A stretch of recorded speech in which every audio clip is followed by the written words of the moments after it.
মাথা পাকাচ্ছি, মাথাও থাকবে না, মাথার ব্যথাও থাকবে না। এই যে মামা কইস না, জোশায় পড়ে মামা। যারা যারা টাচমি। বাজার থেকে আস্ত একটা গরুর মাথা কিনলাম, ওখান থেকে 1 কেজি মাংস দিয়ে গরুর মাথার লাল ঝাল রান্না করে দেখাবো। 1 কেজি মাথার মাংস, মাথার মাংসের লাল ঝাল। বডির সব মাংসের সাথে মাথার মাংসটা সেন্সিটিভ, তাই ভিনেগার দিলাম, লবণ দেবো, 5 মিনিট ভিজিয়ে রাখবো, তারপরে ওয়াশ করবো। ওয়াশ করতেছি কারণ মাথার পুরো ভিতরের পার্টটা তো, এটা হচ্ছে ভেরি সেন্সিটিভ। এটা দিয়ে খাবার খায়, সারাদিন হাঁটাচলা করে, জাবর কাটে, লালা পরে, এটা অনেক ব্যাকটেরিয়া। সেই ব্যাকটেরিয়া দূর করার জন্য আমার ডাকতে হবে ডাক্তারি ওয়েতে, হেলদি ওয়ে, যে ওয়েটায় আমি কাজ করলে আমার কোনো ভুল থাকবে না। এখন এটা ওয়াশ করে ফেলবো। আদা, রসুন, দেশি পেঁয়াজ 250 গ্রাম, আদা 60 গ্রাম, রসুন স্লাইস 40 গ্রাম।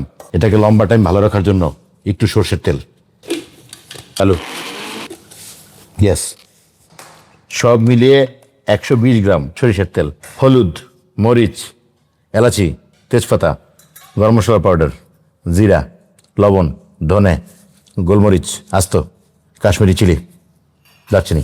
অ্যাকশন। ওয়াশ হয়ে চলে আসলো মিটটা। এখন আমি এটাকে ম্যারিনেট করে নিচ্ছি। আদা রসুন পেস্ট 60 গ্রামের মতো দেবো। Okay, Kashmiri chilli powder 1 teaspoon, half tablespoon chilli powder, মরিচের গুঁড়া, হলুদের গুঁড়া যা আছে তাই, হাফ, গরম মশলার পাউডার হোমমেড হাতে বানানো টেবিল স্পুন, ধনে গুঁড়া হাফ, জিরা গুঁড়া 1/4 থেকে 12টার মতো কালো গোলমরিচের, 6টা এলাচি, 2 থেকে 2টা তেজপাতা, 2টা গাছ দারচিনি মানে 2 ইঞ্চি। তার সাথে আমি দিয়ে দিলাম 60 গ্রাম সর্ষের তেল। ওকে, পাশাপাশি প্রায় লবণ 15 গ্রাম দিয়ে দিলাম। এটাকে আমি ঢুকিয়ে দেবো কোথায়? চিলারে। 1 to 5 ডিগ্রি টেম্পারেচারে এটা থাকবে মিনিমাম 1 ঘন্টা। সয়াবিন তেল, এটা অনিয়ন ব্রেস্তার জন্য। ওকে, পেঁয়াজ বেরেস্তা করবো 300 গ্রাম ব্রেস্তা করে, তারপর শুধু রান্না করবো, আর কোনো কাজ নেই। এই যে আমার ব্রেস্তা কিন্তু অলমোস্ট চলে আসছে কোথায়? কুকিং লেভেলটা। এবং এটা খুব টাফ, অনেক বড় বড় শেফের আমি দেখছি ব্রেস্তা ভাজতে দিলে নষ্ট করে ফেলায়। নিয়ে আসলাম, এটাকে স্ট্রেন করে ফেললাম। ওকে, এটা তো এখনো কুক হচ্ছে, কারণ কি জানেন? টেম্পারেচার কিন্তু ওর মধ্যে আছে। ফ্রিজ থেকে বের করলাম 1 to 5 ডিগ্রি টেম্পারেচার। চুল্লিটা জ্বালিয়ে দিলাম, দিয়ে দিলাম কড়াইয়ের মধ্যে 250 গ্রাম বেরেস্তা। ও একটু রাখতে হবে তো, কিসের জন্য? গার্নিশের জন্য। বাড়তি বাটির মধ্যে এটাকে আমি ব্যবহার করে দিলাম। এই যে পানি দিলাম না, আর কিন্তু পানি দেবো না। মাথা পাকাচ্ছি, রান্না করতেছি, এই জন্য মাথার মাংস নিলাম। মাথাও নেই, ব্যথাও নেই, রান্না করে খেয়ে ফেলবো। অপেক্ষা করবো বলক আসা পর্যন্ত। এই ঘিরান পাতিছেন? ওকে, এখন ঢেকে দেবো। 1 ঘন্টা এইভাবে কুকিং চলবে, স্লো ফায়ার, ধিমি আছে। একটু দেখি, নিয়ার অ্যাবাউট 15 মিনিট। হ্যাঁ, এই যে দেখলাম কি অবস্থা, ফ্লেভার বেরোছে তো, গ্রানটা। 45 মিনিটের মাথায় পাতিলের মাথা খুলে দেখতেছি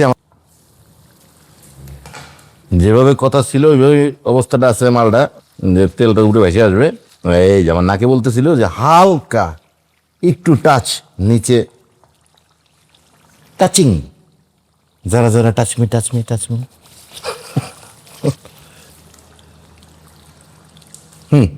Aamir Khan, mister perfection. Yes, একটু জল থাকলে। রসুন আপনি চাইলে আস্তেও দিতে পারেন, এটা আরো মিনিমাম 20 মিনিট রাখতে হবে।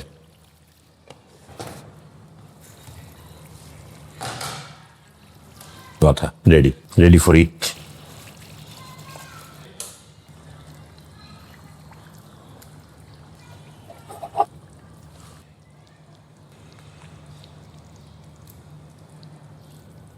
ব্রেস্তা পেঁয়াজের ব্রন, ওই যে ফ্রাইয়ের সময় উঠে রাখছিলাম, কিছু মিন্ট, পুদিনা। কি অবস্থা, ধরলাম। মামা কইস না, বাইক না, দরজা বন্ধ কর, জোশায় পড়ে মামা। বুঝছেন নি মামা কেমনে?